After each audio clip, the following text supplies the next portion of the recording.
ये कहानी एक ऐसे लड़के की है जो दुनिया का सबसे कमजोर हंटर माना जाता था। लोग उसका मजाक उड़ाते थे, उसे बेकार समझते थे, लेकिन एक दिन मौत के बिल्कुल सामने खड़े होते ही उसकी जिंदगी बदल गई। उसे मिला एक ऐसा पावर जो किसी इंसान के पास कभी नहीं था, और वही कमजोर लड़का धीरे धीरे बनने वाला था सबसे खतरनाक हंटर।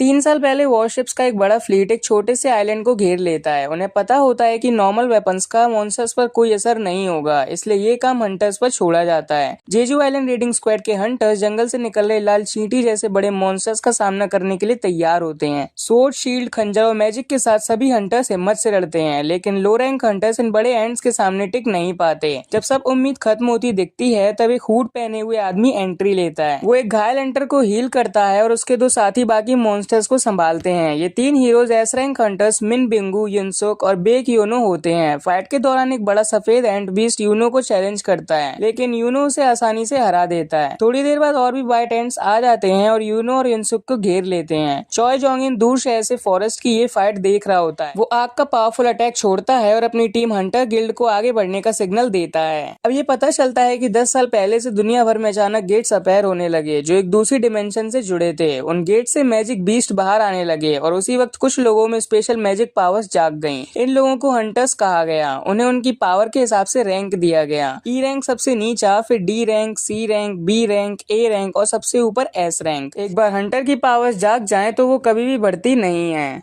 अब एक कंस्ट्रक्शन साइट पर रेड के लिए स्ट्राइक टीम इकट्ठा हो रही होती है, जहां दो हंटर्स पाक और किम एक दूसरे से मिलते हैं। पाक जो हंटिंग छोड़ चुका था, किम के पूछने पर बताता है कि वो फिर से पापा बनने वाला है, इसलिए उसने इस रेड में आने का सोचा। अब मिलते हैं हमारे मेन कैरेक्टर संग जिनवू से, जो कि सबसे कमजोर एक ई रैंक का हंटर है और पिछली ई रैंक की रेड में उसे हॉस्पिटल में एडमिट तक होना पड़ गया था। जिनवू रेड ज्वाइन करने आता है। सबको पता है कि वो सबसे कमजोर हंटर है, लेकिन लोग उसे पसंद करते हैं क्योंकि अगर वो रेड में है तो रेड आसानी होगी। और तो और जिन्वू को कमजोर बुलाया जाना अब आदत बन चुका है। वहाँ पर वो ली जूही से मिलता है, जो एक हीलर है और पहले भी उसके साथ काम कर चुकी है। जूही उसके पुराने जख्मों को देखकर परेशान हो जाती है और पिछली रेड के बारे में पूछती है, जिस पर वो बताता है कि उस रेड में सब उससे हाई रैंक के हंटर्स थे, तो उन्होंने हीलर को ले जाना जरूरी नहीं समझा। इस बात पर जूही नाराज होती है और उसे केयरफुल रहने के लिए कहती है। टीम लीडर सोंगचुल सबको इकट्ठा करता है और डंजन के गेट के अंदर जाने से पहले अपना इंट्रोडक्शन देता है। फिर सभी हंटर्स डंजन में एंटर करते हैं और लास्ट में जिन्वू अपनी लो पावर नाइफ चेक करता है, जो मुश्किल से अफोर्ड कर पाया था, और सबसे आखिरी में पोर्टल के अंदर जाता है। दूसरी तरफ कोरियन हंटर एसोसिएशन के चेयरमैन गो गन ही अपने असिस्टेंट वू जिनचुल के साथ डंजन रेड्स के बारे में बात कर रहे होते हैं। वो बताते हैं कि डंजन के अंदर मिलने वाले एसेंस स्टोन की डिमांड बहुत ज्यादा है। इन्हें बेचकर हंटर्स अपना गुजारा करते हैं। एसेंस स्टोन से वेपन्स और गियर बनते हैं और गवर्नमेंट इन्हें क्लीन एनर्जी के सोर्स के रूप में यूज करने पर रिसर्च कर रही है। डंजन के अंदर जिन्वू अपना पहला एसेंस स्टोन देखकर बहुत खुश होता है, लेकिन तुरंत एक गॉब्लिन अपने वेपन से उस पर हमला कर देता है। जिन्वू जब अपने खंजर से उसे मारने की कोशिश करता है तो उसका खंजर टूट जाता है। गॉब्लिन उसे पेट में चाकू मार देता है। जिन्वू के जमीन पर गिरते ही पाक गॉब्लिन को खत्म करता है और जूही से जिन्वू को हील करने के लिए कहता है। स्ट्राइक टीम डंजन बॉस एक वेयरवॉल्फ को हरा देती है और हराने पर मिले आइटम्स को सेलिब्रेट करती है, जबकि जिन्वू दूर बैठकर अपने जख्मों से जूही के हीलिंग मैजिक से रिकवर कर रहा होता है। जूही उसके लिए चिंता करती है और उसे हंटिंग छोड़ने को कहती है, वरना उसके साथ इससे भी कुछ बुरा हो सकता है। तब जोंगो नाम का एक हंटर एक गुफा का एंट्रेंस ढूंढता है, जो एक रेड डबल डंजन होता है। टीम वोट करती है कि अंदर जाएं या फिर नहीं। जूही मना करती है, लेकिन फाइनल वोट जिन्वू का होता है। जिन्वू अपने परिवार का अकेला कमाने वाला है। उसके फादर मिसिंग है, माँ हॉस्पिटल में है और बहन की कॉलेज फीस भी वही देता है। पैसे की जरूरत के चलते वो अंदर जाने का डिसीजन लेता है। इस बीच शहर में दो पर्स चोरी करने वाले आदमी भाग रहे होते हैं। तब एक सुंदर और तेज लड़की हवा में उछलकर उनसे पर्स वापस लाती है और चोर को एक ही मूव में गिरा देती है। लोग उसे पहचान लेते हैं। वो एस रैंक हंटर चाहे इन होती है, लेकिन भीड़ से बचने के लिए वो बिल्डिंग्स पर चढ़कर वहां से निकल जाती है। जिन्वू और उसकी टीम 40 मिनट से गुफा में चल रहे होते हैं और रास्ते में ही जिन्वू डबल डंजन में जाने के लिए हाँ करने पर जूही से माफी मांग रहा होता है। वो थोड़ा नाराज होती है, पर फिर उसे बाहर खाने पर ले जाने के लिए कहती है। तभी वो लोग एक बड़े दरवाजे तक पहुँचते हैं। दरवाजा खोलते ही एक बड़ा सा हॉल सामने आता है, जो ब्लू फ्लेम से रोशन हो जाता है। अंदर पुरानी और बड़ी बड़ी मूर्तियां और अजीब इंस्ट्रक्शन होते हैं जिन्हें वो हंटर्स पढ़ने की कोशिश करते हैं। तभी जूही जिन्वू से कहती है कि सबसे बड़ी मूर्ति उन्हें घूर रही है, लेकिन जिन्वू उसे तसल्ली देता है और बोलता है कि ऐसा नहीं हो सकता। तभी अचानक वो हॉल का दरवाजा जोर से बंद हो जाता है। एक मेंबर वहां से भागने की कोशिश करता है, लेकिन एंट्रेंस के पास की मूर्ति जिंदा होकर उसे तुरंत मार देती है और फिर वापस अपनी जगह पर खड़ी हो जाती है। ये देखकर सब लोग शॉक हो जाते हैं और जिन्वू सबसे बड़ी मूर्ति को देखने लगता है। उसे जूही की कही बात याद आती है कि बड़ी मूर्ति की आंखें हिल रही हैं। उसे अपने पुराने डेंजरस मूवमेंट याद आते हैं जब वो एक भूल भुलैया में फंसकर भूख से मरने वाला था और जब एक बार उसे गहरे जख्म लगे थे जिस वजह से उसे हॉस्पिटल जाना पड़ गया था। उसे तुरंत समझ आ जाता है कि कुछ बहुत बुरा होने वाला है। अचानक बड़ी मूर्ति की नजर उस पर टिक जाती है। जिन्वू चिल्लाकर सबको नीचे झुकने के लिए कहता है और अगले ही पल मूर्ति की आंखों से एक तेज रोशनी जैसी बीम निकलती है जो कई हंटर्स को पल भर में जलाकर राख कर देती है। जिन्वू जूही को बचा लेता है, लेकिन अब उसे समझ आ जाता है कि वो लोग मौत के मुंह में फंस चुके हैं। अपने कुछ साथियों की खौफनाक मौत देखकर सब हंटर्स काफी डर जाते हैं। सब एक दूसरे से पूछते हैं कि उन्हें क्या करना चाहिए। तब च्यूल चिल्लाकर सबसे ना हिलने के लिए कहता है, वरना बड़ी मूर्ति फिर से अटैक करेगी। जिन्वू जूही से बात करने की कोशिश करता है, लेकिन वो शॉक में बिल्कुल भी हिल नहीं पा रही थी। च्यूल जिन्वू से पूछता है कि उसे कैसे पता चला अटैक आने वाला है। जिन्वू कहता है कि उसे ऐसा महसूस हुआ कि कुछ बुरा होने को है। तब उसे पता चलता है कि च्यूल का एक हाथ मूर्ति के अटैक में कट चुका है। जिन्वू तुरंत उसकी ब्लीडिंग रोकने में मदद करता है। च्यूल जूही से मदद नहीं मांग पाता क्योंकि वो पहले से ही होश में नहीं होती।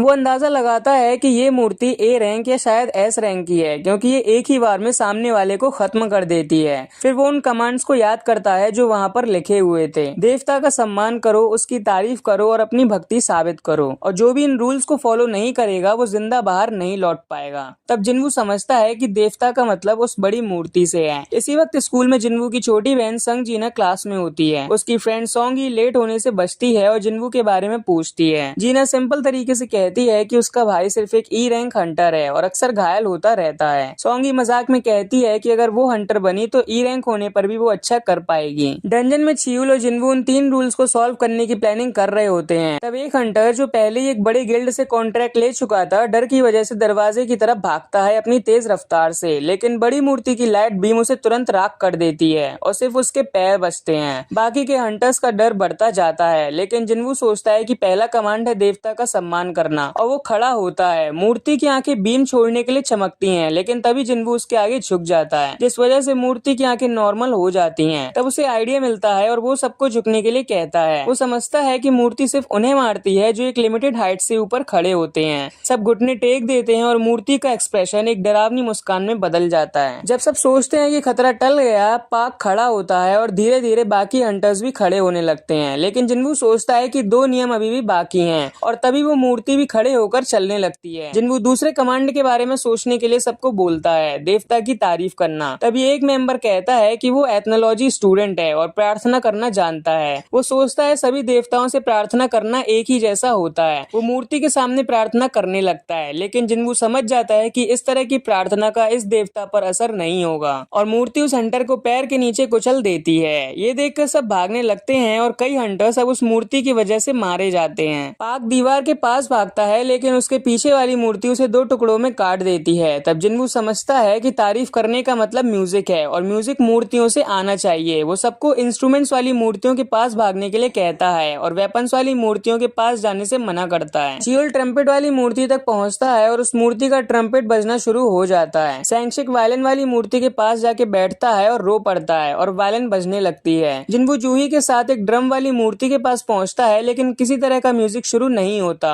और वो समझता है कि अगर 2 लोग एक ही मूर्ति के पास खड़े होंगे तो वो मूर्ति एक्टिवेट नहीं होगी। वो जूही को वहाँ छोड़कर दूसरी इंस्ट्रूमेंट वाली मूर्ति ढूंढने चला जाता है। उसकी स्पीड कम होने की वजह से बड़ी मूर्ति का पैर उसे कुचलने वाला होता है, लेकिन वो गिरकर एक शील्ड वाली मूर्ति के पास पहुंच जाता है जो अपनी शील्ड से उस पर अटैक करती है। जिन्वू पैरों को घिसते हुए एक इंस्ट्रूमेंट वाली मूर्ति तक पहुंचता है और उसे एक्टिवेट कर लेता है। म्यूजिक शुरू होते ही बड़ी मूर्ति रुक जाती है और अपने सिंहासन पर वापस बैठ जाती है और अपने नॉर्मल एक्सप्रेशन में भी आ जाती है। जूही जिन्वू के पास आती है, पर वो ये देखकर शॉक हो जाती है कि जिन्वू का एक पैर कट चुका है। उसका मैना कम होने के बावजूद वो उसे हील करने की कोशिश करती है, पर उसे इसमें काफी परेशानी आती है। तो इस मूर्ति के इंस्ट्रक्शन पर सैक्रिफाइस करने जैसा एक पत्थर उस हॉल के बीचों बीच में उठता है। जिन्वू समझ जाता है कि पुराने जमाने में ये पत्थर किसी को सैक्रिफाइस करने के लिए होता था। सैंगशिक के इल्जाम लगाने पर च्यूल खुद को सैक्रिफाइस प्रेस करने के लिए उस जगह पर पहुंच जाता है और एक फ्लेम जल उठती है। अभी उन लोगों को कुछ समझ नहीं आता, तब जिन्वू 2 मेंबर्स की हेल्प से च्यूल के पास पहुंचता है और उनके वहां पहुंचने से 3 फ्लेम्स और एक्टिवेट हो जाती हैं। स्कूल से जीना अपनी अनकॉन्शियस माँ से मिलने हॉस्पिटल जाती है और अपने रिजल्ट्स उन्हें बताती है। डंजन में सब उस पत्थर के घेरे में आके खड़े होते हैं। ब्लू फ्लेम्स का एक सर्कल उन्हें घेर लेता है और डोर खुल जाता है, लेकिन फिर सब मूर्तियां चलने लगती हैं। जिन्वू समझ जाता है कि अगर कोई मूर्ति को देख रहा हो तो वो मूव नहीं कर सकता, बिल्कुल बचपन के गेम जैसा।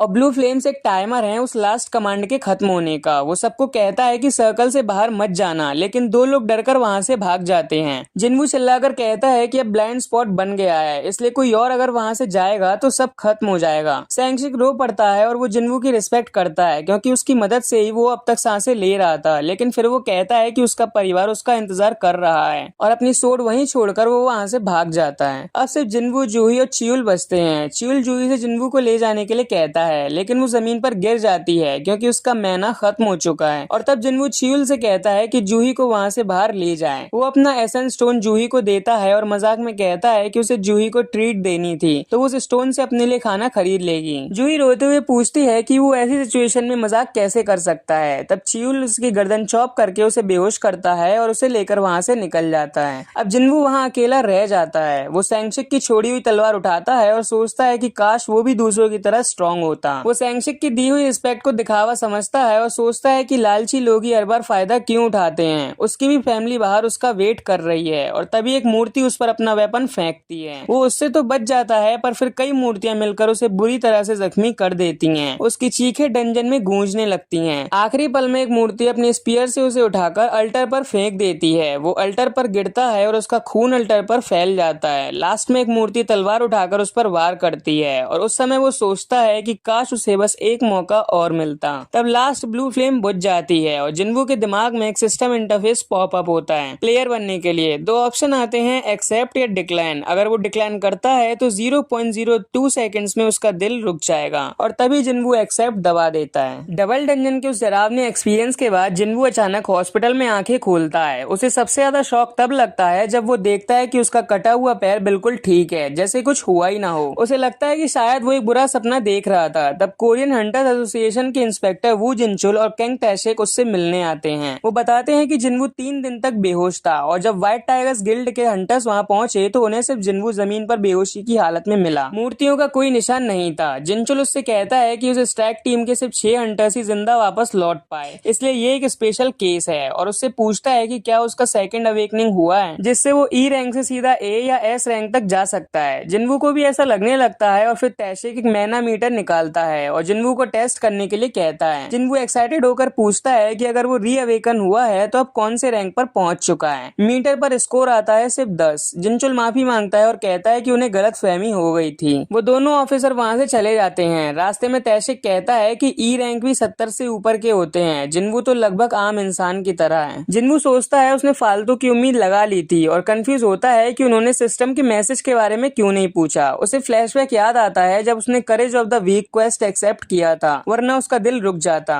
तब उसकी छोटी बहन संग जीना उसके पास आती है। वो परेशान होते हुए उसे डांटती है और कहती है अगर जरूरत पड़ी तो वो स्कूल छोड़ देगी और कोई जॉब ढूंढ लेगी ताकि जिन्वू हंटिंग छोड़ सके। जिन्वू को याद आता है कि कैसे वो डबल डंजन में उसे अकेला छोड़ने वाला था। उसे अफसोस होता है और वो धीरे से चेक करता है कि क्या जीना भी सिस्टम मैसेज देख सकती है, लेकिन नहीं, सिर्फ वही देख सकता है। जीना से किसी भी गेम के अनरीड मैसेज पढ़ने के बारे में और उसके चले जाने के बाद अकेले में जिन्वू सिस्टम ओपन करता है। ब्लू फ्यूचरिस्टिक स्क्रीन पर 2 नोटिफिकेशन होते हैं। सिस्टम प्लेयर डेवलपमेंट में मदद करेगा और रूल्स फॉलो नहीं किए तो पेनल्टी मिलेगी। फिर एक डेली क्वेस्ट मिलता है, 100 पुशअप्स, 100 सिटअप्स, 100 स्क्वाट्स और 10 किलोमीटर रनिंग का। जिन्वू उसे मजाक समझकर इग्नोर कर देता है और सो जाता है। दूसरी तरफ जिनचुल चेयरमैन गो गनी को रिपोर्ट देता है कि जिन्वू की री अवेकनिंग होना शायद गलत अंदाजा था और इस इंसिडेंट को स्पेशल केस मार्क कर दिया जाता है। हंटर्स गिल्ड में चॉय जोंगिन चाहे इनको अगली बी रैंक रेड के लिए असाइन करता है। वो कॉन्फिडेंट नहीं होती, लेकिन जोंगिन कहता है कि ये मिशन न्यू रिक्रूट्स के असेसमेंट के लिए है। उसकी हंटर्स गिल्ड कोरिया के टॉप 5 में आती है, लेकिन इंटरनेशनल लेवल पर वो अभी भी वीक है और इसलिए उन्हें और स्ट्रॉन्ग बनना होगा। शहर में एक नया गेट रोड के बीचों बीच में खुल जाता है। लोगों को उसकी वजह से परेशानी होती है और वो सोचते हैं कि हंटर्स जल्दी आकर इसे हैंडल करें। हॉस्पिटल में जिन्वू चैन से सो रहा होता है, लेकिन डेली क्वेस्ट का टाइमर अभी भी चल रहा होता है। अचानक उसे जमीन हिलती हुई महसूस होती है और वो खुद को एक बड़े रेगिस्तान में पाता आता है। उसे सिस्टम से मैसेज आता है उस रेगिस्तान में 4 घंटे सर्वाइव करने का। एक बड़ा सेंटीपेड जमीन से निकलकर उसका पीछा करता है, जिसे देखकर वो घबरा जाता है और 4 घंटे तक वो बस जिंदा रहने के लिए भागता रहता है। हॉस्पिटल में नर्सेज उसे गायब पाकर ढूंढने लगती हैं, लेकिन लास्ट में वो थका हारा अपने बेड के पास नीचे जमीन पर पड़ा मिलता है। अगले दिन जिन्वू ट्रैक सूट पहनकर बाहर जॉगिंग करता दिखता है। ली जूही जो अभी भी डबल डंजन के सदमे से उभर नहीं पाई थी, एक डी रैंक डंजन के रेड का कॉल रिजेक्ट कर देती है। कॉल पर ही उसे पता चलता है कि जिन्वू होश में आ चुका है। वो खुश होती है और हॉस्पिटल आती है, जहाँ वो उसे जॉगिंग करता हुआ देखती है, पर वो उसे मिले बिना ही चली जाती है। जिन्वू को अब धीरे धीरे सिस्टम समझ आने लगता है, जैसे कि इंस्टेंट रिकवरी, जिससे कि एक्सरसाइज के बाद वो अपनी सारी थकान मिटा सके,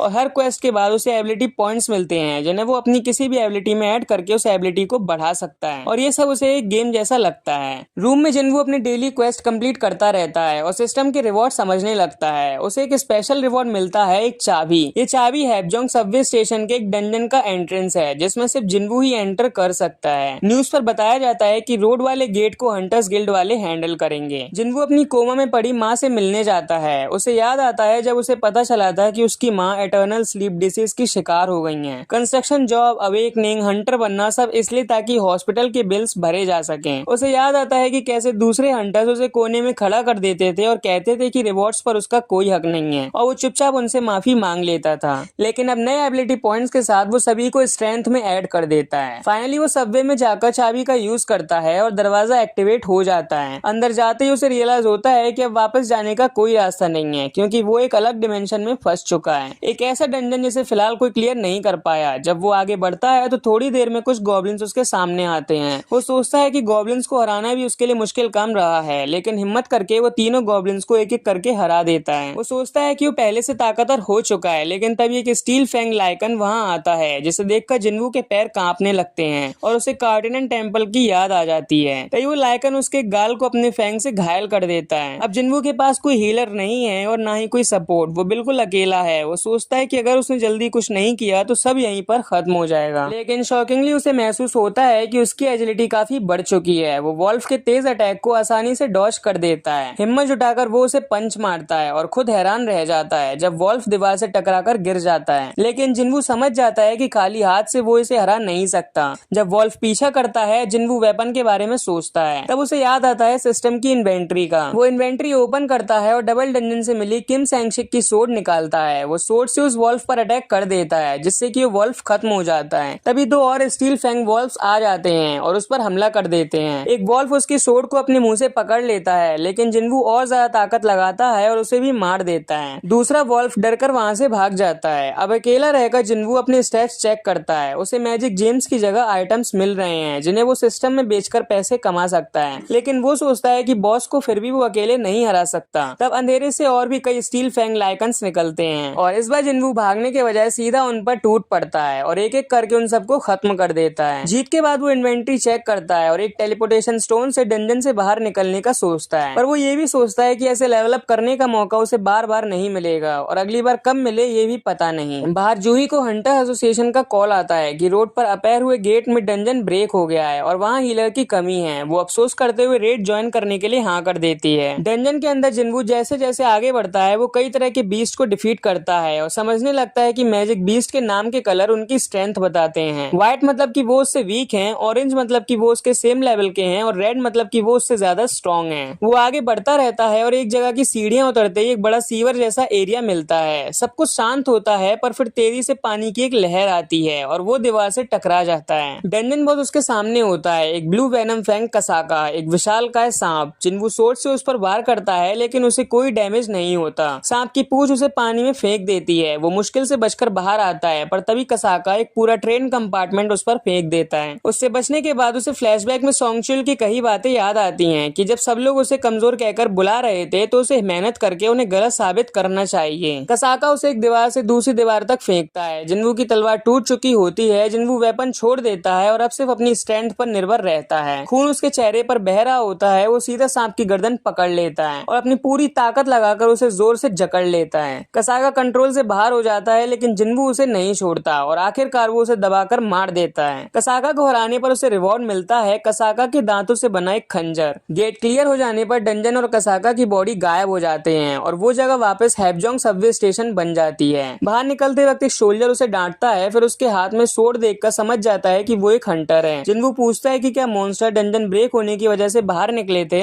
शोल्डर कहता है कि कई बीस्ट को मार दिया गया था पर एक अभी भी बाकी है। जिन्वू अपनी एनहेंस सेंस की एबिलिटी से उसकी लोकेशन महसूस करता है। एक विशाल ब्लू स्टोन गोलम ई और डी रैंक के हंटर से लड़ रहा है। मिलिट्री बैरिकेड के पीछे पब्लिक के लोग ये सब देख रहे हैं। हंटर्स मुश्किल से उस गोलम का डिफेंस तोड़ पा रहे हैं। जूही भी वहाँ पर होती है लेकिन सदमे की वजह से उसकी हीलिंग वीक हो चुकी है। जिन्वू तुरंत समझ जाता है कि ये एक डी रैंक बॉस है जो कि कसाका से कमजोर है। वो चुपके से किम सैंगशिक की टूटी हुई सोर्ड रेडी करता है और सही मूवमेंट देखकर वो पूरी ताकत से गोलम पर सोर्ड फेंकता है। सोर्ड सीधा गोलम की आंखों में घुस जाती है और उसका डिफेंस टूट जाता है। बाकी हंटर्स मौका देखकर गोलम को खत्म कर देते हैं। एक हंटर हैरान होता है कि ये किसने किया, जिस पर शोल्जर बताता है कि पीछे से किसी अननोन हंटर ने सोर्ड फेंका और वो वहाँ से गायब हो गया। जिन्वू वहाँ से निकल चुका होता है। सोचता है शायद गोलम पहले से ही वीक था या फिर वो सच में पावरफुल होता जा रहा है। जब वो जा ही रहा होता है तो जूही उसे देख लेती है और उसके दिमाग में एक ही सवाल होता है कि क्या ये सब जिन्वू ने किया। हॉस्पिटल की नर्सेज अपने पेशेंट जिन्वू के बारे में बातें कर रही होती हैं क्योंकि सिस्टम के डेली स्ट्रेंथ ट्रेनिंग की वजह से उसकी बॉडी कंप्लीटली ट्रांसफॉर्म हो चुकी थी। टोन मसल, शार्प जॉलाइन और एक कॉन्फिडेंट ऑरा। एक नर्स जब उसे वर्कआउट के बाद देखती है तो शर्मा जाती है। थोड़ी नर्वस होते हुए वो उसे बताती है कि आज उसका डिस्चार्ज है और मौका देखकर उसका फोन नंबर भी मांग लेती है। जिन्वू सीधा साधा समझता है कि शायद हॉस्पिटल फॉर्मेलिटी है और नंबर दे देता है। इसी बीच S rank hunter Baek Yoonho morning news show पर आता है। होस्ट बताता है कि पूरे कोरिया में सिर्फ 7 एस रैंक हंटर्स हैं और बेक अपना डेली ट्रेनिंग रूटीन के बारे में वहां पर बताता है। वो अभी भी फायर फाइटर वाली डिसिप्लिन को फॉलो करता है ताकि उसके स्किल्स परफेक्ट रहें। घर पर जीना टीवी पर बेक का इंटरव्यू देख रही होती है। वो टाइम देखती है तो पता चलता है कि वो स्कूल के लिए लेट हो गई है। वो जिन्वू को बुलाती है और जिन्वू जमाई लेते हुए वहां पर आता है। जीना उसका नया लुक देखकर शॉक हो जाती है और पूछती है कि क्या वो जिम जाने लगा है, जिस पर वो बताता है कि वो थोड़ी बहुत एक्सरसाइज कर रहा है। जीना उसकी बढ़ती हुई हाइट को भी नोटिस करती है और जब वो स्कूल जाने लगती है तो जिन्वू उसे अम्ब्रेला ले जाने के लिए कहता है। वो मना करती है लेकिन जिन्वू जबरदस्ती उसके बैग में अम्ब्रेला रख देता है। जिन्वू अपने डेली क्वेस्ट चेक करता है जिसमें वो देखता है कि वो लेवल 18 पर पहुंच चुका है। वो अपने एबिलिटी पॉइंट्स एजिलिटी और इंटेलिजेंस में डाल देता है। तभी उसके मकान मालिक का फोन आता है रेंट बाकी होने की वजह से। मकान मालिक टाइम देने को रेडी होता है लेकिन जिन्वू मना कर देता है क्योंकि वो किराया बढ़ाना नहीं चाहता। लेकिन प्रॉब्लम ये है कि ऑफिशियली वो अभी भी एक ई रैंक हंटर ही है और अगर वो हाई रैंक गेट की स्टैग टीम ज्वाइन करेगा तो लोग उसे जानने लगेंगे और वो नहीं चाहता है कि लोग उसके अचानक हुई इस ग्रोथ पर शक करें। तब उसे एक रेड लिस्टिंग मिलती है। कंस्ट्रक्शन साइट पर गेट के पास उसे स्टैग टीम मिलती है जिसका लीडर है होंग डोंगसुक। जिन्वू का सबसे कमजोर हंटर होने वाला टाइटल सभी को पता है। कुछ लोग इस पर हंसने लगते हैं लेकिन डोंगसुक उन्हें चुप करा देता है और जिन्वू से कहता है कि बस रेड के लिए 8 मेंबर्स पूरे करने हैं क्योंकि डंजन सी रैंक का है और जिन्वू को फाइट नहीं करनी पड़ेगी, ना ही मैजिक बीस्ट से मिले आइटम में उसका कोई हिस्सा होगा। जिन्वू नोटिस करता है कि उनकी टीम में कोई भी हीलर नहीं है। उसे थोड़ा अजीब लगता है पर फिर भी वो रेड के कॉन्ट्रैक्ट पर साइन कर देता है। गेट के पास 21 साल का डी रैंक हंटर जीनो भी मिलता है जो काफी फ्रेंडली और एक्सपेंसिव आर्मर पहने हुए होता है। जिन्वू से समझाता है कि गेट का साइज नहीं बल्कि उसकी मैजिक इंटेंसिटी गेट का रैंक डिसाइड करती है। अंदर जाते ही वहाँ अंधेरा होता है, ना किसी तरह के ग्लोइंग स्टोन्स और ना ही मॉन्स्टर्स, जिसे देखकर जिन्वू को कार्डियन टेम्पल की याद आ जाती है। एक जगह पर पहुंचकर जिन्वू को फील होता है कि कीड़े जैसे मॉन्स्टर्स का ऊपर से अटैक होने वाला है। जैसे ही वो सबको इस बारे में बताता है तो चींटी जैसे मॉन्स्टर्स का झुंड नीचे गिरता है। डोंगसुक की टीम का कोऑर्डिनेशन अच्छा होता है। वो मिलकर इन बीस्ट को खत्म करने लगते हैं। जीनो अपने आर्मर की वजह से सेफ होता है लेकिन जिन्वू को लगता है कि कुछ गड़बड़ है। एस रैंक हंटर योनो बेक ट्रेनिंग कर रहा होता है और खाली हाथों से पत्थर तोड़ देता है। डंजन में आगे बढ़ते हुए ग्रुप बॉस के चैम्बर तक पहुंचता है। अंदर चमकते हुए मैना स्टोन्स और बीच में एक सोता हुआ जायंट स्पाइडर। डोंगसुक के दिमाग में पैसों का लालच आ जाता है। जीनो उससे बात करता है कि कॉन्ट्रैक्ट के हिसाब से जिन्वू को भी शेयर मिलेगा क्योंकि ये मैजिक बीस्ट को हराने पर नहीं मिल रहे हैं। होंग हाँ करता है लेकिन कहता है कि पहले बॉस को हैंडल करते हैं। वो कहता है जिन्वू और जीनो यहीं रुककर गार्ड करें और बाकी के लोग मैना स्टोन कलेक्ट करने के लिए सामान लेने बाहर चले जाते हैं। फिर अचानक एक धमाके से चैम्बर सील हो जाता है। जिन्वू और जीनो अंदर फंस चुके हैं जायंट स्पाइडर के साथ। प्लान सिंपल था, उन्हें शिकार बनाना। स्पाइडर उन्हें खाकर सो जाएगा और बाकी ग्रुप मैना स्टोन्स ले जाएगा। जीनो गुस्सा होने लगता है लेकिन जिन्वू शांत रहता है। वो उससे कहता है कि पीछे रहना, बॉस को वो खुद हैंडल करेगा। होंग डोंगसुक और उसकी टीम गेट से बाहर निकल जाती है पूरे यकीन के साथ कि जायंट स्पाइडर जिन्वू और जीनो को मार देगा। फिर वो ऊपर के टनल से वापस जाकर आराम से मैना क्रिस्टल्स लूट लेंगे। वो जिन्वू को सबसे कमजोर हंटर समझकर अंडर एस्टिमेट करते हैं और जीनो को इनएक्सपीरियंस बच्चा। साथ ही जीनो के महंगे आर्मर पर भी उनकी नजर है। बाहर जाकर डोंगसुक जीनो के फादर के बारे में रिसर्च करता है और सोचता है कि अगर जीनो मर गया तो उसकी मौत पर सिंपैथी दिखाकर फायदा उठाएगा, क्योंकि डोंगसुक और मेचक्यू-वन मान लेते हैं कि वो खुद स्पाइडर को अकेले नहीं हरा सकते, इसलिए उन्होंने जिन्वू और जीनो को शिकार बना दिया। बॉस चैम्बर के अंदर सिचुएशन काफी सीरियस होती है। जीनो डरकर कहता है कि सी रैंक बॉस से अकेले फाइट करने के लिए कम से कम बी रैंक की पावर चाहिए और अगर वो पॉसिबल ना हो तो अपर सी रैंक की तो होनी चाहिए, इसलिए उन्हें भागना चाहिए। लेकिन जिन्वू मना कर देता है। वो बिना डरे स्पाइडर पर अटैक करता है। उसका कसाका के वेनम फैंग का खंजर स्पाइडर के हार्ट शेल को काट नहीं पाता, फिर भी वो बार बार अटैक करता है और स्पाइडर के खतरनाक पैरों से बचता रहता है। जीनो ये सब शौक में देख रहा होता है। उसे समझ नहीं आता कि एक ई रैंक हंटर इतना स्ट्रॉन्ग कैसे हो सकता है। उसके दिमाग में आता है कि शायद जिन्वू एक फॉल्स रैंकर है। धीरे धीरे जिन्वू का स्टेमिना खत्म होने लगता है और स्पाइडर एक भारी अटैक उस पर कर देता है। जैसे ही वो फाइनल अटैक आने वाला होता है, जिन्वू अपनी डेली क्वेस्ट का फुल रिकवरी रिवॉर्ड एक्सेप्ट करता है। उसकी एनर्जी तुरंत वापस आ जाती है। वो जंप करके स्पाइडर की आंख में खंजर घुसा देता है। खंजर का पैरालिसिस और ड्रेन इफेक्ट काम कर जाता है और स्पाइडर गिरकर मर जाता है और जिन्वू का लेवल भी बढ़ जाता है। लेकिन ये फाइट देखकर जीनो अब जिन्वू से डरने लगता है। वो एक अजीब सी स्माइल के साथ उसे बॉस बुलाता है और उसे पानी भी ऑफर करता है। तभी ऊपर वाली सुरंग से डोंगसुक और उसकी टीम वापस आती हैं और उन दोनों को जिंदा देखकर वो हैरान रह जाते हैं। वो समझते हैं शायद जीनो ने एक्सपेंसिव आर्मर की वजह से बॉस को खत्म कर दिया और डोंगसुक जीनो को बोलता है कि अगर उसे अपनी जान बचानी है तो वो जिन्वू को मार दे। जीनो मना कर देता है और इसी वक्त सिस्टम जिन्वू को मैसेज देता है कि उसे इन 6 हंटर्स को मारना होगा वरना वो खुद मर जाएगा। मेचक्यू-वन उस पर अचानक मैजिक अटैक करता है और उसे दीवार में दे मारता है। गिरने के बाद जिन्वू सोचता है कि सब कुछ बकवास है, दुनिया सिर्फ ताकतवर लोगों के लिए है, सिस्टम उसे मजबूर कर रहा है कि वो इंसानों को भी मारे। वो डिसाइड करता है कि अगर सिस्टम उसे यूज कर रहा है तो वो भी सिस्टम को यूज करेगा। वो उठकर खड़ा होता है और कहता है कि अगर तुम लोग शिकारी हो तो खुद भी शिकार होने के लिए तैयार हो गए, जिसे देखकर जीनो खुश और डोंगसुक और उसकी टीम हैरान हो जाती है और उसकी टीम का एक डी रैंक हंटर कॉन्फिडेंटली उसके पास आता है और उसे कमजोर हंटर बोलने ही वाला होता है, पर तभी जिन्वू बिना हेजिटेट किए उसका सिर काट देता है। अब वो पीछे नहीं हट सकता और एक एक करके वो बाकी सबको मारने लगता है। लास्ट में सिर्फ डोंगसुक बचता है। जिन्वू अब काफी लेवल अप हो चुका होता है। डोंगसुक का अटैक वो इजीली डॉज कर देता है और उसे ओवर पावर कर देता है। डोंगसुक रहम की भीख मांगता है, लेकिन जिन्वू याद दिलाता है कि उसने 3 बार उसे मारने की कोशिश की थी और जिन्वू उसका भी सिर काट देता है। डंजन बंद होने लगता है और बाहर सिर्फ जिन्वू और जीनो जिंदा निकलते हैं। गिल्ड की रिप्रेजेंटेटिव हैरान होती है कि एक डी रैंक और एक ई रैंक ही कैसे बचे, लेकिन वो अंदाजा लगाती है कि जीनो के एक्सपेंसिव सूट की वजह से ऐसा हुआ होगा। शाम को बारिश शुरू हो जाती है और जिन्वू को याद आता है कि उसने सुबह अपनी बहन को अम्ब्रेला ले जाने पर जोर देकर ठीक किया। कोरियन हंटर एसोसिएशन का एक एजेंट वू जिनचुल को इस डंजन का रिपोर्ट देता है। 8 मेंबर की स्ट्राइक टीम में सिर्फ 2 लोग जिंदा बचे, एक डी रैंक और एक ई रैंक हंटर, और उन्होंने ही डंजन क्लियर किया। बाकी के 6 मारे गए। एजेंट अंदाजा लगाता है कि यो जीनो शायद अपने एक्सपेंसिव आर्मर की वजह से बच गया होगा। पहले जिनचुल को रिपोर्ट में कुछ खास नहीं लगता, लेकिन जैसे ही पता चलता है कि दूसरा सर्वाइव करने वाला पर्सन संग जिन्वू है, वही हंटर जो डबल डंजन से जिंदा निकला था और जिसका रीअवेकनिंग होने का डाउट था, उसका ध्यान सीरियस हो जाता है। सिचुएशन और हैवी तब हो जाती है जब पता चलता है कि मरने वालों में होंग डोंगसुक भी था,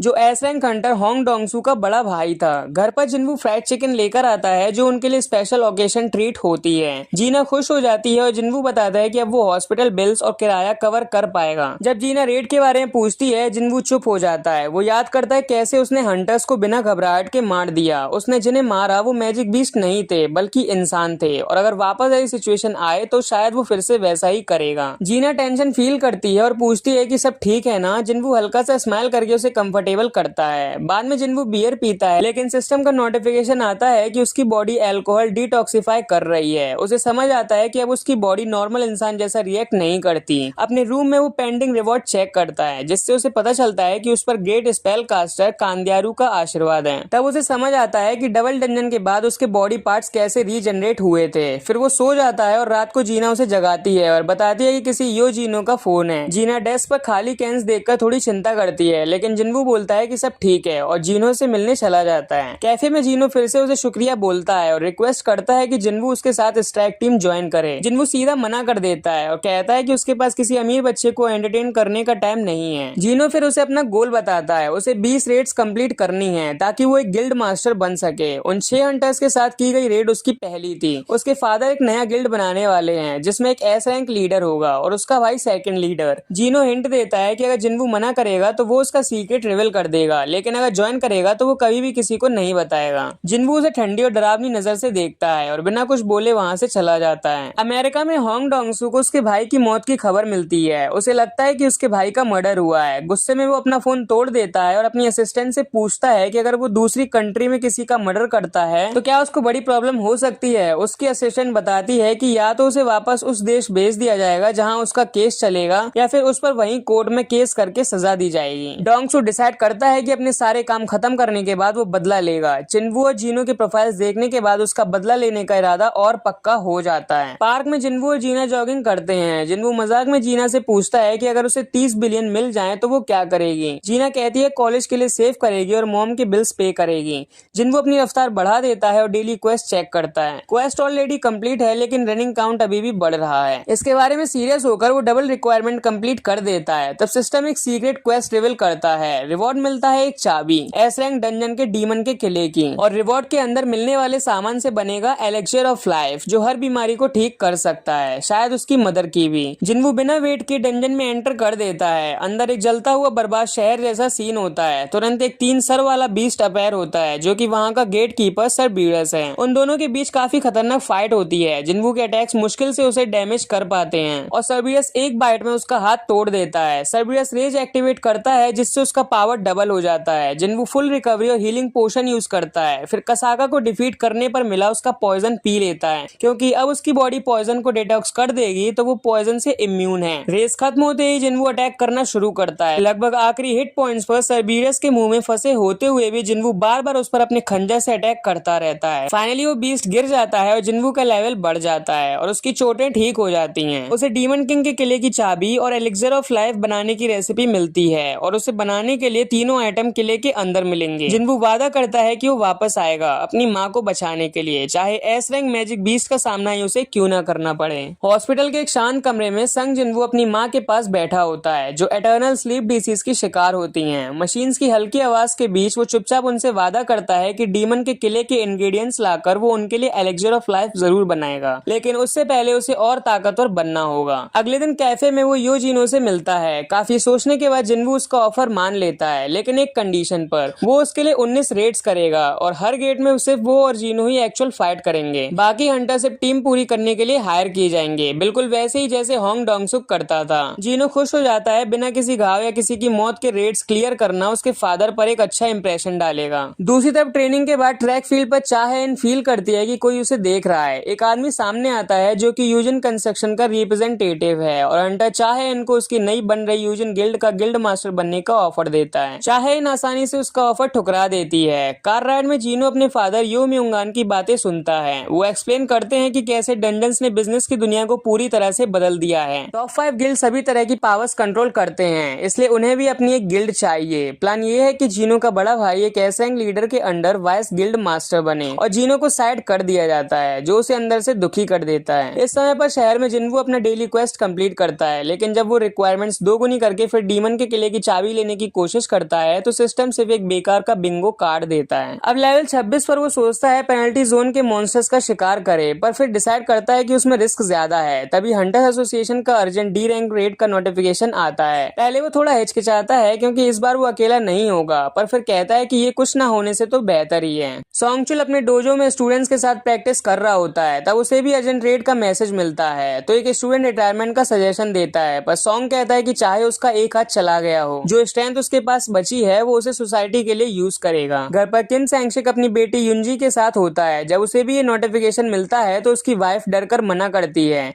स्पेशली डबल डंजन के बाद, लेकिन फाइनेंशियल प्रेशर की वजह से वो रेड में जाने का डिसाइड करता है। हंटर्स गिल्ड हेडक्वार्टर में व्हाइट टाइगर गिल्ड के बेक योनो और हंटर गिल्ड के चॉय जोगिन नई यूजन गिल्ड के बारे में डिस्कस करते हैं। दोनों समझते हैं कि ये फ्यूचर कंपटीशन हो सकता है, लेकिन उनकी बातचीत सीरियस तब हो जाती है जब जेजू आइलैंड को वापस रेड करने का टॉपिक उठता है। जेजू आइलैंड जहां बहुत सारे हंटर्स मारे गए थे। बेक को अपने साथी एस रैंक हंटर युनसुक की याद आ जाती है। जूही अपनी माँ के साथ फोन पर बहस करती है जो उसे हंटिंग छोड़ने को कहती हैं। कॉल कट करने के बाद वो अपनी इनसिक्योरिटी से स्ट्रगल करती है, पर जिन्वू की ग्रोथ याद करके डिसाइड करती है कि वो भी अपने डर का सामना करेगी और तब उसे भी वही अर्जेंट डी रैंक रेड का नोटिफिकेशन मिलता है। सुबह जिन्वू रेड के लिए निकलता है। जीरा नोटिस करती है कि अब वो पहले जैसा घायल वापस नहीं आता और आज तो वो बिना किसी वेपन के ही जा रहा है। वो परेशान होती है पर जिन्वू कहता है कि सब ठीक रहेगा। गेट के पास सॉन्ग जिन्वू को देखकर हैरान हो जाता है। उसका कटा हुआ पैर पूरी तरह से ठीक होता है। दोनों बात करते हुए गेट तक पहुंचते हैं और वहां डबल डंजन के सर्वाइवर्स किम सैंगशेक, कैंग जोंगहो और ली जूही से वापस मुलाकात होती है। किम और जोंगहो शर्म से उनसे आंखें मिलाने से बच रहे होते हैं, जबकि जूही सच में जिन्वू को देखकर खुश होती है। सिचुएशन और सीरियस तब हो जाती है जब टीम के बाकी मेंबर्स आते हैं। 3 सी रैंक हंटर्स जो क्रिमिनल हैं, जो कि सब्स्टिट्यूट हंटर प्रोग्राम की वजह से रेड में शामिल किए गए हैं ताकि वो अपनी सजा कम कर सकें। उन्हें सुपरवाइज करने के लिए B rank association officer Kang Taeshik भी इस स्टैक टीम का हिस्सा होता है, जो उन्हें वार्निंग देता है कि अगर कोई प्रॉब्लम क्रिएट करेगा तो उसे सजा भुगतनी पड़ेगी। अर्जेंट होने और हंटर्स की कमी होने की वजह से एसोसिएशन को ये रिस्की अरेंजमेंट करना पड़ा है और इस तरह एक और अनप्रेडिक्टेबल रेड शुरू होने वाली है। डी रैंक डंजन की गुफा के अंदर जिन्वू अपनी पुरानी डबल डंजन स्टैक टीम से मिलता है। मिस्टर सॉन्ग, जूही, जोंगहो और किम सैंगशेक। टीम में थोड़ी ऑकवर्डनेस है, स्पेशली किम के साथ। जिन्वू अब भी उस बात का बुरा मानता है कि कार्टन टेम्पल में उसे अकेला छोड़ दिया गया था। किम उसके लिए बुरा महसूस करता है लेकिन सीधा माफी मांगने की हिम्मत नहीं जुटा पाता। टीम आगे गॉब्लिन्स को काफी आसानी से खत्म कर रही होती है और तीनों कैदी हंटर्स तो उन्हें मजा लेते हुए मार रहे होते हैं। B rank association officer Kang Taeshik उनकी निगरानी कर रहा होता है। फाइट के बाद सॉन्ग नोटिस करता है कि जिन्वू काफी स्ट्रांग हो गया है और उसका नया खंजर भी कमाल का है। जूही देखकर खुश होती है कि इस बार जिन्वू घायल नहीं हुआ है और उम्मीद करती है कि शायद उसकी हीलिंग की जरूरत ना पड़े। जिन्वू हल्का सा स्माइल करके कहता है कि वो अब भी उस पर निर्भर है। सॉन्ग महसूस करता है कि जिन्वू सिर्फ फिजिकली नहीं, अंदर से भी चेंज हो गया है। उसका ऑरा अलग लग रहा है। जब जूही मार्शल आर्ट्स के बारे में पूछती है तो जिन्वू बोल देता है कि ये डेली एक्सरसाइज का रिजल्ट है। तब टैशिक बेसब्री से ग्रुप को आगे बढ़ने के लिए कहता है। डंजन के एक जगह पर 3 रास्ते होते हैं। टैशिक बढ़ जाने के लिए बोलता है ताकि डंजन जल्दी क्लियर हो। जिन्वू अपनी इंटेलिजेंस से बॉस के डायरेक्शन को महसूस करता है और लेफ्ट वाले रास्ते पर जाने का डिसाइड करता है सॉन्ग और जूही के साथ। टैशिक कैदियों को राइट साइड पर ले जाता है और किम और जोंगहो बीच वाले रास्ते पर चले जाते हैं। जाते वक्त टैशिक एक अजीब सी नजर से जिन्वू को देखता है जिसे जिन्वू नोटिस कर लेता है। बीच वाले रास्ते पर किम और जोंगहो आसानी से गॉब्लिन्स को खत्म कर देते हैं। किम मजाक में कहता है कि टीम में कमजोर हंटर के होने से डंजन कम मुश्किल लग रहा है, लेकिन जोंगहो याद दिलाता है कि जिन्वू वही था जो डबल डंजन में सरवाइव किया था। किम फाइनली डिसाइड करता है कि आज वो जिन्वू से माफी मांगेगा, चाहे वो उसे माफ करे या ना करे। दूसरी तरफ टैशिक कैदियों को देख रहा होता है जब वो गॉब्लिन्स के सिर को लात मारते हैं। वो उनसे पूछता है कि क्या वो इंसानों को भी ऐसे ही मार सकते हैं। वो हंसते हुए बोलते हैं उनके लिए सब एक जैसे हैं। टैशिक को याद आती है एक सीक्रेट मीटिंग जहां एक दुखी फादर ने बताया था कि इन 3 कैदियों ने उसकी बेटी को परेशान किया था, जिस वजह से उसने सुसाइड कर ली और इस सदमे से उसकी वाइफ हॉस्पिटल पहुंच गई। उस फादर ने टैशिक को 3 बिलियन वॉन दिए थे उन्हें मारने के लिए, क्योंकि कानून उन्हें रेड का हिस्सा बनने की वजह से जल्दी छोड़ देगा और उन्हें कोई ढंग की सजा नहीं मिलेगी। डंजन में टैशिक प्लान बनाता है कि वो इंस्पेक्टर्स को बोलेगा कि गॉब्लिन्स के झुंड ने इन तीनों को मार दिया और फिर वो कैदियों को एक एक करके खत्म कर देता है। तब किम और जोंगहो वहां पहुंचते हैं और देखते हैं कि आखिरी कैदी का सर भी टैशिक काट चुका है। टैशिक शांति से उनकी तरफ मुड़कर कहता है कि अब उसे अपना प्लान चेंज करना पड़ेगा। लेफ्ट वाले रास्ते पर जिन्वू को एक चीख सुनाई देती है। वो सॉन्ग और जूही के साथ उस आवाज का पीछा करता है और देखता है कि किम और जोंगहो भी मार दिए गए हैं। हालांकि किम में थोड़ी बहुत जान बाकी है। जूही उसे इतना हील कर देती है कि वो बोल सके। जिन्वू इमोशनल होकर चिल्लाता है कि उसे जिंदा रहना होगा अपने परिवार के लिए और इसलिए भी ताकि वो डबल डंजन के हादसे के लिए उसे दोषी मानता रहे। किम आंसुओं के साथ सॉरी बोलता है और वहीं उसकी आखिरी सांस होती है। तब टैशिक फुर्ती से निकलकर जूही पर अटैक करता है, लेकिन जिन्वू उसका हाथ हवा में ही पकड़ लेता है। टैशिक कहता है कि वो स्टोरी बना देगा कि कैदियों ने सबको मारा। सॉन्ग किम की तलवार उठाकर डिफेंड करता है, लेकिन असैसिन टाइप होने की वजह से टैशिक काफी फास्ट है। सॉन्ग उसके अटैक से बचता है और फायर मैजिक का जाल बिछाता है और फ्लेम्स टैशिक पर छोड़ देता है। टैशिक थोड़ा जलता है लेकिन डॉज कर लेता है और फिर से अटैक करता है। जूही इमोशनल सदमे की वजह से उसे हील नहीं कर पाती। जैसे ही टैशिक आखिरी बार करने वाला होता है, जिन्वू उसका खंजर ब्लॉक कर देता है। टैशिक को रियलाइज होता है कि जिन्वू ई रैंक हंटर नहीं हो सकता, शायद उसकी सेकंड अवेकनिंग हुई है। फिर भी वो कॉन्फिडेंट है कि एक्सपीरियंस ना होने की वजह से जिन्वू हार जाएगा। जिन्वू पूछता है उसने सबको क्यों मारा। टैशिक विक्टिम के फादर के साथ हुई मीटिंग के बारे में उसे बताता है, लेकिन जिन्वू पूछता है कि उसने जोंगहो और किम को क्यों मारा, जिस पर उसे वही मीटिंग याद आती है। उसने विक्टिम के फादर से पैसे ऑफर होने के बाद ठुकरा दिए और बताया कि उसने हंटर एसोसिएशन इसलिए ज्वाइन किया क्योंकि उसे जिंदा इंसानों को मारना मैजिक 20 से ज्यादा मजेदार लगता है। उसके खून की प्यास जिन्वू के सिस्टम को ट्रिगर कर देती है और उसे टैशिक को खत्म करने का अर्जेंट क्वेस्ट मिलता है, बिल्कुल वैसे ही जैसे जिन्वू को डोंगसुक की टीम के लिए मिला था। फाइट काफी सीरियस हो जाती है। जिन्वू स्पीड बफ एक्टिवेट करके पॉइजन ब्लेड से टैशिक के गाल पर कट कर देता है। दोनों अपने अपने खंजरों से फाइट करते हैं, पर फिर तैशिक अपनी सीक्रेट स्टेल्थ एबिलिटी यूज करके इनविजिबल हो जाता है। वो जिन्वू के पैर के जॉइंट को घायल कर देता है, लेकिन जिन्वू तुरंत फुल रिकवरी यूज करता है। तैशिक शॉक हो जाता है कि जिन्वू कॉम्बैट हंटर होते हुए हीलिंग मैजिक कैसे यूज कर सकता है। सॉन्ग और जूही समझ जाते हैं कि जिन्वू ने कितनी डार्क चीजों का सामना किया है। जिन्वू मर्डरस इंटेंट एक्टिवेट करता है, जिससे तैशिक थोड़ी देर के लिए कुछ देख नहीं पाता और जिन्वू उसके दिल में खंजर घुसा देता है। मरने से पहले तैशिक उससे बोलता है कि वो दोनों एक जैसे ही हैं और उससे उसकी सच्चाई पूछता है। जिन्वू बस इतना बोलता है कि अब वो हर पल और भी ज्यादा ताकतवर होता जा रहा है और तैशिक उसे वार्निंग देता है कि डार्कनेस हमेशा उसका पीछा करेगी। तैशिक को खत्म करने के लिए सिस्टम जिन्वू को स्टेल्थ स्किल का रिवॉर्ड देता है। फिर जिन्वू सॉन्ग और जूही को डंजन से बाहर जाने के लिए बोलता है और कहता है कि बॉस को वो हैंडल कर लेगा। बाद में वो जिनचुल गेट के पास आता है और अपने साथी को समझ ना पाने का अफसोस करता है। वो जिन्वू को पहचान लेता है कि वही प्राचीन तय खाने से बचने वाला वो ई रैंक हंटर है और पूछता है कि तैशिक को किसने मारा। जिन्वू सोचता है कि अब उसका सीक्रेट खुल जाएगा, लेकिन सॉन्ग उसकी जिम्मेदारी ले लेता है और कहता है कि अपनी साथी हीलर जूही की मदद से उसने तैशिक को हराया। जिनचुल उसका एक्सप्लेनेशन मान लेता है। सॉन्ग स्माइल करके कहता है कि वो जिन्वू का उसे बचाने का एहसान चुका रहा था। इस इंसिडेंट के बाद जिस आदमी ने तैशिक को हायर किया था वो पुलिस के सामने सरेंडर कर देता है। रेड के बाद संग जिन्वू और ली जूही एक शांत पार्क में वॉक करते हुए बात करते हैं। जूही जो बी रैंक हीलर है ये मानती है कि शायद उसके डरने वाला नेचर हंटर लाइफ के लिए सही नहीं है। फिर भी वो थैंकफुल होती है उन लो रैंक रेड्स के लिए जहां उसकी मुलाकात जिन्वू से हुई। वो कहती है कि इतनी चोटों के बाद भी जिन्वू की आंखों में जो हिम्मत थी वो उस हिम्मत से हमेशा उसे इम्प्रेस करता था। जूही वो ई रैंक एसेंस स्टोन भी वापस कर देती है जो जिन्वू ने उसे दिया था और बताती है कि उसने वो कभी बेचा ही नहीं। आखिर में वो हंटर लाइफ से रिटायर होने का डिसीजन लेती है और घर लौटने का सोचती है। वो स्माइल के साथ उम्मीद करती है कि फ्यूचर में वो दोनों फिर मिलेंगे। रेड के बाद वो जिनचुल जिन्वू को वार्न करता है कि S rank Hunter Hong Dongsu अपने भाई होंग डोंगसुक की मौत का बदला लेना चाह रहा हो सकता है। जिनचुल साफ साफ बोलता है कि कानून एस रैंक हंटर्स के सामने पावरलेस है, इसलिए जिन्वू और जीनो को सावधान रहना चाहिए और कंट्री छोड़ने का भी सोचना चाहिए। जिन्वू इस वार्निंग को सीरियसली लेता है और डिसाइड करता है कि उसे और ज्यादा स्ट्रॉन्ग बनना ही पड़ेगा, क्योंकि अभी के लेवल पर वो डोंगसू के सामने टिक नहीं पाएगा। बाद में जिन्वू और यो जीनो अपनी स्पेशल स्ट्राइक टीम के साथ एक ग्लोइंग सी रैंक गेट के बाहर मिलते हैं। जीनो ने 6 ऐसे हंटर्स चूज किए होते हैं जो किसी न किसी रीजन से रोज काम नहीं कर पा रहे। कोई घायल है, किसी को एक्सपीरियंस की कमी है और कोई पर्सनल इश्यू से जूझ रहा है। टीम में सॉन्गी भी होती है जो कि माइनर है, लेकिन पावर अवेकन होने की वजह से पार्टिसिपेट कर सकती है भले ही वो स्कूल की छुट्टी कर रही हो। वो जिन्वू की बहन जीना की फ्रेंड है, पर जिन्वू को ये बात नहीं पता, ना ही उसे पता। जब जिन्वू उसे बच्चा बोलता है तो वो गुस्सा हो जाती है, लेकिन जिन्वू उसे याद दिलाता है कि वो ई रैंक है और उसके पास एक्सपीरियंस भी नहीं है। जिन्वू सबको अनाउंस करता है कि डंजन के अंदर सिर्फ वो और जीनो ही जाएंगे, बाकी टीम सिर्फ पैसे के लिए गेट के बाहर रुकेगी। उन्हें हर रेट के 3 मिलियन वॉन मिल रहे होते हैं सिर्फ बाहर रुकने के लिए। कॉन्ट्रैक्ट साइन होने के बाद जिन्वू अपनी नई स्टाइल स्किल एक्टिवेट करता है जो उसने कंग तैशिक को हराकर रियून स्टोन से ली थी। अंदर जाने से पहले वो जीनो को उसका हाई रैंक आर्मर उतारने को बोलता है, सिर्फ हेलमेट पहनना ही अलाउ करता है। डंजन के अंदर जिन्वू अकेला ही पूरा सी रैंक गेट क्लियर कर देता है। बाहर वेट कर रहे हंटर्स को लगता है कि दोनों भाग गए, लेकिन सिर्फ 1 घंटे में वो वापस आ जाते हैं, जबकि नॉर्मली हंटर्स को 2 घंटे लगते हैं। सब शॉक हो जाते हैं और इस सक्सेस से मोटिवेट होकर जिन्वू डिसाइड करता है कि वो 1 दिन में 3 गेट्स को क्लियर करेगा। अगले डंजन्स में जिन्वू गॉब्लिन्स और हॉब गॉब्लिन्स बॉस को आसानी से खत्म कर देता है। एक ही अटैक में वो बॉस का सिर उड़ा देता है। जीनो मैना के सिर्स कलेक्ट करता रहता है। दिन बीतने के साथ जिन्वू का लेवल और पावर लगातार बढ़ती रहती है। वो स्नेक्स, स्कॉर्पियंस और वेयरवॉल्फ से भरे डंजन्स क्लियर करता करता लेवल 40 तक पहुंच जाता है। उसकी डैश स्किल का लेवल बढ़ता है और उसे खंजर चलाने और हैवी अटैक्स जैसे नए स्किल्स भी मिलते हैं। मैना की कमी फील करते हुए इंटेलिजेंस बढ़ाने का वो प्लान बनाता है। अपनी स्ट्रेंथ को जज करते हुए वो सोचता है कि शायद वो बी रैंक और ए रैंक के बीच में है। वो खुद को कंपेयर करता है वू जिनचुल से। तभी सिस्टम उसे इन्फॉर्म करता है कि वो जॉब चेंज क्वेस्ट के लिए तैयार है। इस बीच व्हाइट टाइगर गिल्ड में मैनेजर आहन सांगमिन को पता चलता है कि जीनो ने सी रैंक गेट्स के लिए 150 मिलियन वॉन खर्च किए हैं। उसे जिन्वू का नाम डबल डंजन इंसिडेंट से याद आता है और वो सोचता है कि शायद जिन्वू का सेकंड अवेकनिंग हुआ हो। इन्वेस्टिगेशन के लिए वो खुद गेट पर जाता है। वहाँ वो देखकर हैरान होता है कि हंटर्स पिकनिक जैसा चिल कर रहे हैं और रियलाइज करता है कि जिन्वू अकेला डंजन क्लियर कर रहा है। इससे वो और भी ज्यादा इंटरेस्टेड हो जाता है उसे रिक्रूट करने में। दिन के एंड में आहन जिन्वू को कॉफी पर गिल्ड ज्वाइन करने का ऑफर देता है और डबल पेमेंट का प्रॉमिस करता है, लेकिन जिन्वू का डील ऑलरेडी 30 बिलियन वॉन का होता है, जो सुनकर आहन शॉक हो जाता है। जब जिन्वू को पता चलता है कि आहन उसके बारे में इन्वेस्टिगेट कर रहा था तो वो अपनी स्टेल्थ स्किल का यूज करके उसे धमकाता है और एक छोटा सा कट उसके गाल पर देकर वार्निंग देता है। आहन माफी मांगता है और प्रॉमिस करता है कि वो जिन्वू के सीक्रेट सेफ रखेगा। जिन्वू फिर 3 सी रैंक गेट्स आहन को 300 मिलियन वॉन एक गेट के हिसाब से बेच देता है। अगले दिन व्हाइट टाइगर गिल्ड को पता चलता है कि मार्केट में और गेट सस्ते में अवेलेबल थे, मतलब जिन्वू ने उन्हें होशियारी से ठग लिया। आहन को जिन्वू का एक मैसेज आता है, उसकी जासूसी करने का हिसाब बराबर हुआ। अहान अपनी हार महसूस करता है लेकिन खुश होता है कि अब उसके पास जिन्वू का कांटेक्ट है। और फिर जिन्वू गाड़ी में हाईवे पर ड्राइव करता हुआ दिखाई देता है। वो एक्साइटेड होता है अपने नए जॉब चेंज क्वेस्ट को शुरू करने के लिए। शाम होती संग जिन्वू जंगल की तरफ चला जाता है क्योंकि उसे पता है कि एक सीक्रेट डंजन शहर में समन करना रिस्की हो सकता है। थोड़ा सोचने के बाद वो जॉब चेंज क्वेस्ट स्टार्ट करने का डिसीजन लेता है। अचानक उसके सामने एक बड़ा सा पर्पल गेट लाइटनिंग के साथ अपीयर होता है। अंदर जाने से पहले उसे याद आता है कि उसने डेली क्वेस्ट कंप्लीट नहीं किया है, लेकिन वो सोचता है कि बाद में उसे पूरा कर लेगा। डंजन के अंदर अंधेरा और खामोशी होती है। एक नाइट चुपचाप खड़ा होता है जैसे किसी का वेट कर रहा हो। दूसरी तरफ एक लग्जरी डाइनिंग रूम में यो म्यूंगान, जो यूजन कंस्ट्रक्शन का चेयरमैन है, आराम से पी रहा होता है। पास में ही उसका नर्वस बेटा यो जीनो बैठा होता है। थोड़ी देर बाद जीनो का बड़ा भाई यो जिनसंग वहाँ आता है। डिनर के दौरान जिनसंग बताता है कि वो अपनी यूजन गिल्ड बना रहा है, लेकिन एस रैंक हंटर रिक्रूट करना मुश्किल हो रहा है। उसने चाहे इन और मिन बिंगू को इसके लिए पूछा था, पर दोनों ने मना कर दिया। अब वो यूरोप या मिडिल ईस्ट से किसी एस रैंक हंटर को लाने का प्लान बना रहा है। फिर वो जीनो को चेतावनी देता है कि अपने प्लान्स गिल्ड के अगेंस्ट ना ले जाए। जीनो चुप रहता है पर अंदर ही अंदर कॉन्फिडेंट होता है क्योंकि उसके पास सीक्रेट वेपन है, चिन्वू।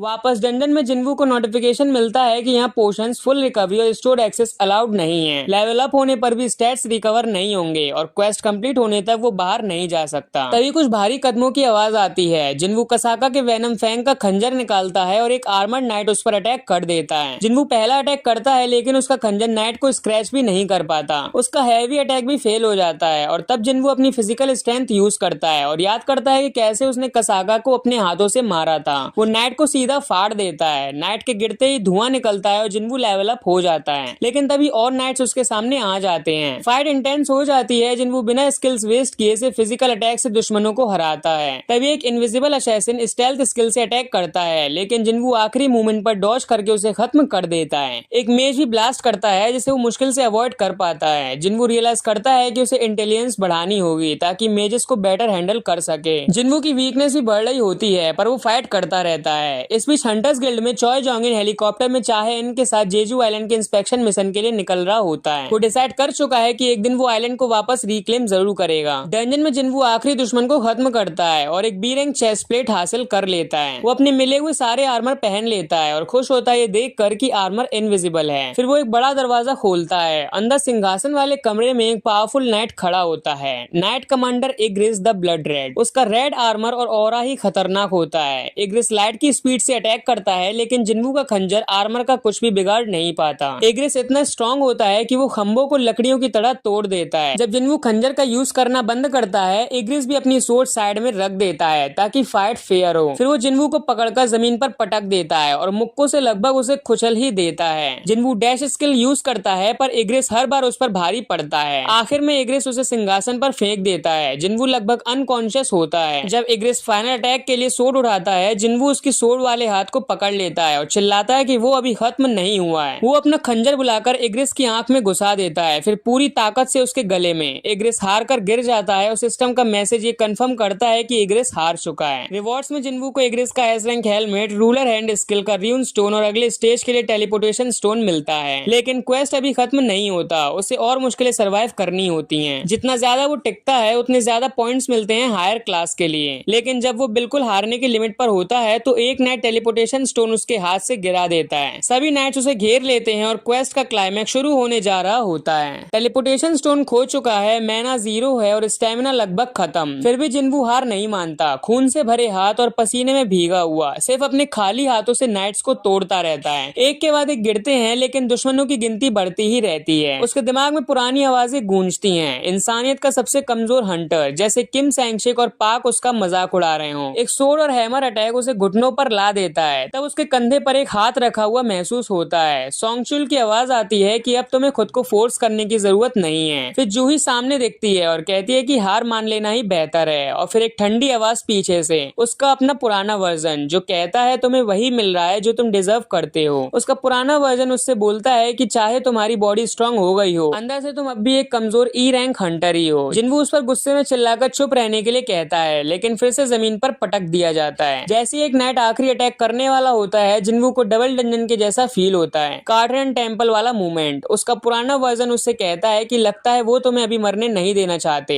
अगली बारी तक। तभी डेली क्वेस्ट की टाइम लिमिट खत्म हो जाती है और जिन्वू को तुरंत पेनल्टी जोन में टेलीपोर्ट कर दिया जाता है। वो एक जलते हुए रेगिस्तान में खड़ा होता है, लाल बादल, तेज धूप और हर तरफ रेत। वो समझ नहीं पाता है कि उसे लक ने बचाया या सिस्टम ने। वो स्टोर एक्सेस करता है और मैना पोशंस खरीद कर वीकनेस कम करता है। हेल्थ पोशंस काम नहीं करते क्योंकि उसके घाव सीरियस हैं। तभी जमीन से 6 बड़े सेंटीपेड्स निकलते हैं, लेकिन अब वो उसे पहले जैसे खतरनाक नहीं लगते। जिन्वू दर्द को एक्सेप्ट करता है और कहता है कि जब तक वो नहीं मरता, हर पेन उसे और स्ट्रॉन्ग बनाएगा। वो सेंटीपेड्स को खत्म कर देता है और उसका लेवल बढ़ जाता है और धीरे धीरे पूरी हेल्थ रिकवर कर लेता है। अपने अपार्टमेंट में उसकी बहन संग जीना नींद से उठकर नोटिस करती है कि डिनर वैसे का वैसा ही रखा है। वो सोचती है कि जिन्वू इतनी रात तक कहाँ है, फिर मजाक में सोचती है कि शायद अपनी गर्लफ्रेंड के साथ हो और हंस देती है और बस यही विश करती है कि जिन्वू स्कूल की पेरेंट्स टीचर मीटिंग के लिए टाइम पर आ जाए। पेनल्टी जोन में जिन्वू दर्जनों सेंटीपेड्स को मारकर लेवल बढ़ाता रहता है। वो एक नया खंजर नाइट किलर लेता है जिसमें आर्मर के अगेंस्ट बोनस डैमेज है। साथ ही इग्रिस से मिला र्यून स्टोन यूज करके रूलर्स हैंड अनलॉक करता है जो टेलीकिनेसिस जैसा है। अब वो रेडी है वापस डंजन में जाने के लिए। उधर चॉय जोंगिन और चाहे इन हेलीकॉप्टर से जेजू आइलैंड पहुंचने वाले होते हैं, तभी पायलट को समंदर के नीचे से स्ट्रॉन्ग मैना डिटेक्ट होता है जो सबको शॉक कर देता है। पेनल्टी खत्म होते ही जिन्वू वापस डंजन में टेलीपोर्ट हो जाता है। अब नाइट्स पहले से 10 गुना ज्यादा की संख्या में है। फाइट करते हुए उसे रियलाइज होता है कि उन्हें मारने से उसका लेवल नहीं बढ़ रहा, मतलब ये समन किए हुए मॉन्स्टर्स हैं। असली टारगेट्स मेजेस हैं। वो एक मेज पर खंजर फेंककर उसे मार देता है और उसके बुलाए हुए नाइट्स गायब हो जाते हैं। फिर वो तेजी से बाकी मेजेस को भी खत्म करता है और उनके समन किए हुए एक विशाल गोलम को भी। सिस्टम मैसेज करता है कि वो 4.5 घंटे सर्वाइव कर चुका है और जॉब चेंज क्वेस्ट कंप्लीट हुआ।